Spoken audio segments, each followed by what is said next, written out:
bleu blanc bled. Bleu blanc bled. أزرق أبيض بلاد. mavi, beyaz, bled. Bleu blanc bled masolo ya malamu. قصص إيجابية. Pozitif hikayeler.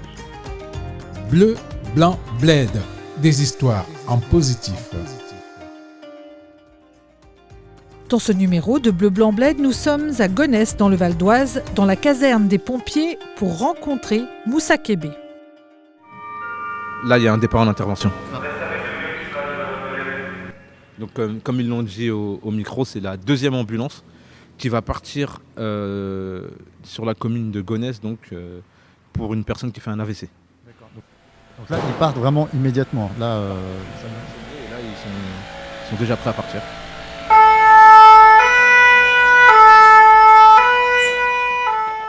Donc l'enjeu vraiment de ce genre d'intervention, c'est d'arriver très rapidement pour une prise en charge très rapide. on a dit c'est un AVC, c'est ça? Ouais, une personne qui fait un AVC apparemment. 80% des interventions qu'on fait, ce sont des interventions de secours à la personne. Pour des personnes qui font des malaises, qui se brûlent, pour des personnes qui malheureusement sont en arrêt cardio-respiratoire, des douleurs thoraciques, difficultés respiratoires. Donc c'est vraiment ce qu'on fait le plus. Ah, une autre intervention? Départ de Savoie, Cap de Vent, Gonesse, détresse respire. Donc là, il y a l'ambulance, là, le véhicule de secours et d'assistance aux victimes qui part à Cap de Vent. C'est une maison de retraite à Gonesse pour une personne qui présente une détresse respiratoire. Petit, donc je crois que tu es Donnez-sous-Bois, ensuite Blanc-Ménil. Tu avais 6 ans et tu regardais déjà, je crois, il y avait une caserne de pompiers chez toi et tu savais déjà à 6 ans que tu étais pompier, c'est ça, Moussa? Oui, depuis tout petit, en fait, il y avait un centre de secours les pompiers d'Aulnay-sous-Bois juste devant chez moi, dans mon quartier. Moi, mon plus lointain souvenir, c'était en maternelle, maternelle, CP, je crois, où je savais que je voulais être sapeur-pompier. Et je n'avais absolument que ça en tête. Je voulais être pompier.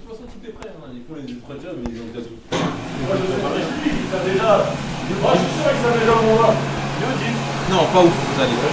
Non, je crois pas. Ils ont déjà positionné 2-3 mecs. Non, ils savent les postes, mais ils savent pas où. Si, ça. Et je me pose souvent cette question-là. Pourquoi je voulais être pompier en étant tout jeune? C'était peut-être la fascination aussi. J'étais fasciné par ce qu'ils faisaient, attiré également par les actions qu'ils pouvaient entreprendre et également le fait de servir.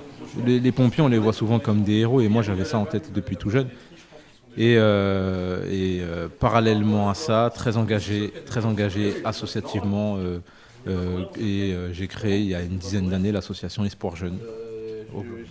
Juste après le lycée, tu deviens pompier volontaire. Tu peux nous en parler? C'est ça, donc juste après le lycée, je m'engage en tant que sapeur-pompier volontaire. Après le lycée, je viens d'avoir mon bac, j'ai 2 choix, soit poursuivre mes études, soit être sapeur-pompier professionnel ou pompier de Paris. Donc arrêter mes études. J'ai fait le choix et j'ai été très bien conseillé de poursuivre mes études. Et en parallèle d'être sapeur-pompier volontaire, je savais qu'il y avait cette possibilité-là. Donc je m'engage au centre de secours de Garges-les-Gonesse. Donc à la fin de mes études, toujours sapeur-pompier volontaire, je fais le choix d'entrer à l'éducation nationale et je deviens enseignant en physique-chimie au lycée Voilhomme à Aulnay-sous-Bois pendant 6 ans. La journée au lycée, la nuit ou le week-end ou certaines journées en centre de secours. Donc pour moi, c'était vraiment un très très bon compromis. Là, je vois qu'il y a un véhicule qui démarre. C'est quoi? C'est pour Le véhicule-là, c'est le fourgon. C'est le fourgon incendie. C'est le camion qu'on utilise pour pouvoir éteindre les feux. Donc pour beaucoup, c'est le camion préféré. Il y en a beaucoup qui sont entrés pompiers justement pour pouvoir éteindre des feux. Et là, ils vont faire une manœuvre. C'est-à-dire qu'ils l'utilisent, là, ils vont s'exercer, faire un exercice. On peut aller regarder? On va pouvoir regarder. Ils vont pas commencer tout de suite, je pense. D'accord. Tu l'as dit, c'est le véhicule qui fait rêver les enfants. Donc on voit les lances très clairement à l'arrière qui sont enroulées, c'est ça? C'est ça. À l'intérieur, on a des tuyaux. Vous savez, souvent dans la rue, on voit des poteaux rouges. Donc c'est des poteaux d'incendie. Et ces poteaux-là, ils permettent d'alimenter en eau le camion. Et de ce camion-là, on a d'autres tuyaux qui vont nous servir à attaquer.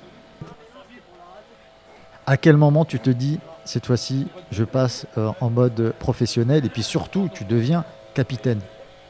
Même avant la fin de mes études, je me passionne pour la gestion de crise, pour le risque chimique, le risque radiologique. En réalité, j'arrive à trouver un lien entre mes études scientifiques et les sapeurs-pompiers. Et chez les sapeurs-pompiers, on a des spécialistes en risque chimique, en risque radiologique, en gestion de crise. Donc à la fin de mes études, je le sais qu'un jour, si je veux vraiment vivre de ma passion, il va falloir que je devienne officier. Et officier, c'est pas que ça aussi, c'est devenir un chef. Donc au bout de 6 ans, je passe le concours d'officier donc pour devenir capitaine que je réussis. Et c'était vraiment le bon moment. J'ai lu que lors de je crois que ça s'appelle la cérémonie de transmission, c'était quelque chose d'assez exceptionnel parce que tu représentais une sorte de fierté pour ton quartier, même pour les jeunes des quartiers, que ce soit d'un banlieue nord, les jeunes des quartiers en général, et que même après, c'était la fête dans ton quartier. Est-ce que tu peux nous raconter tout ça, Moussa ?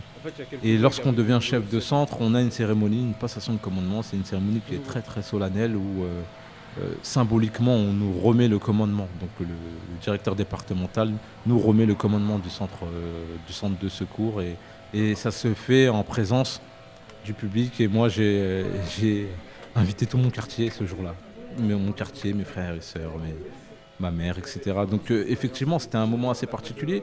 Et moi, je tenais à le faire parce que c'est pas du tout commun. Dans les quartiers populaires, ça n'existe pas. Ça. Moi, personnellement, même, et pour montrer également que c'est des choses qui sont accessibles pour nous également. Donc c'était un moment assez particulier, très symbolique. Hier soir, j'étais avec des amis, ils m'en ont reparlé. Ça les a également marqués hier soir. Et donc... c'était un moment très très particulier et ça voulait dire vraiment beaucoup de choses. Justement, il y a une espèce de malentendu entre les pompiers et les quartiers populaires. On entend parfois que les pompiers, je ne sais pas, se sont fait caillasser, qu'il y a eu des problèmes avec les pompiers dans certains quartiers au cours de certaines interventions. Comment tu perçois cette image ? Qu'est-ce que tu en penses ? Ici, au centre de secours de Gonesse, en 3 ans, on a recruté près d'une vingtaine de jeunes de ces quartiers-là. Une vingtaine en 3 ans. Et c'est des jeunes qu'on ne supplie pas pour venir. Hein. C'est-à-dire qu'ils viennent, ils passent les tests comme tout le monde. Et moi, je suis encore plus exigeant avec eux. Et je sais que le fait qu'ils soient présents avec nous règle beaucoup de choses. Pourquoi ? Parce qu'il y a une méconnaissance de la part des sapeurs-pompiers, c'est-à-dire de nous-mêmes, de cette population-là, alors qu'ils y travaillent. Et vraiment, ça permet de créer ce lien-là. Et de l'autre côté aussi, les jeunes des quartiers populaires, lorsqu'ils sont présents ici, découvrent ce milieu, découvrent le milieu des sapeurs-pompiers et deviennent les meilleurs ambassadeurs. Je crois que j'ai lu, tu as un projet de créer une réserve citoyenne de jeunes, spécifiquement dans les quartiers populaires. On l'a vu durant les dernières émeutes en 2023. Il y a eu beaucoup de problématiques. Moi, j'étais entre les deux feux, c'est-à-dire au centre de secours et dans mon quartier avec les jeunes. Et on a donné beaucoup de missions, nous, avec notre association aux jeunes, justement pour qu'ils puissent réellement s'impliquer dans ça et faire en sorte que tout se passe bien dans les différentes soirées qu'on a pu connaître. Et on a pu le remarquer, nous, à travers notre association, que lorsque les jeunes, on les engageait réellement, ils étaient à la hauteur des missions qu'on pouvait leur donner, parce que justement ils se sentaient entrepris d'une mission. Dans un quartier populaire, on a des jeunes, sur 100 jeunes, on en a 70-80 dont on ne va jamais entendre parler. On va en avoir 4-5 qui sont très problématiques et le reste, le ventre mou. Et c'est sur eux, justement, que nous, on essaie de travailler et d'engager. C'est pour ça que je parle d'engagement. Lorsqu'un jeune est engagé, on peut réellement compter sur lui. Lorsqu'un jeune est engagé, il devient lui-même un ambassadeur et énormément de problématiques sont réglées à travers ces jeunes-là. Les jeunes sapeurs-pompiers volontaires qu'on engage ici au centre de secours de Gonesse, comme je le disais tout à l'heure, sont nos meilleurs ambassadeurs. Et c'est ce qui nous permet, nous, ici, de n'avoir aucun problème. En réalité, dans les différents quartiers de la ville, dans tous les quartiers, on a des jeunes qui sont avec nous, chez nous. Si bien qu'on reçoit des candidatures de manière quasi quotidienne. C'est à toi de te poser des questions.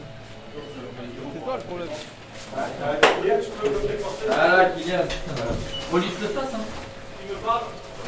Je fais portrait, s'il te plaît. Ce qu'on appelle la tour, là, ce qu'on a devant nous, tu peux nous la décrire, nous dire ce que c'est? De 3 étages, comme on le voit. C'est une tour qui a 3 étages avec des escaliers et sur chacun des niveaux, on a la possibilité de représenter des appartements. Et c'est ce qui permet justement aux sapeurs-pompiers de s'exercer en hauteur sur les différentes manœuvres incendie ou de sauvetage. Donc c'est vraiment une tour qui est construite pour simuler un bâtiment. En réalité, c'est une tour qui est faite pour simuler un bâtiment et qui va permettre aux sapeurs-pompiers de travailler leurs automatismes de sport. Ce qu'il faut savoir, c'est qu'on a 2 séances de sport par jour. Une le matin et une en fin d'après-midi. En général, la séance de sport du matin, c'est une séance collective. On fait beaucoup de courses à pied, de séances dirigées type crossfit. Et le soir, on va avoir soit du sport collectif en fonction de l'activité opérationnelle ou du sport individuel. Il y en a beaucoup qui font des séances de musculation. Voilà, donc ici c'est la remise. Là, il y a un départ en intervention. Donc comme ils l'ont dit au micro, c'est la 2e ambulance qui va partir sur la commune de Gonesse donc, pour une personne qui fait un AVC. Voilà, donc ils viennent de franchir le portail de la caserne pour aller sur réaliser cette intervention. Pardon. On a tous les équipements, les tenues des pompiers qui sont directement ici. Alors ça, c'est vraiment incendie, là, ce qu'on voit là. Voilà, là, c'est les tenues de feu qui sont posées là, au sein même de la remise. Les pompiers doivent s'habiller en quelques secondes avant de partir. Donc là, si on a un départ pour incendier, ils vont venir ici très rapidement, s'habiller, prendre de leur tenue de feu, leurs bottes et le casque et tout de suite aller dans le camion. La semaine prochaine, Bleu Blanc Bled balade son micro sur un tournage avec le réalisateur Jeff Taver.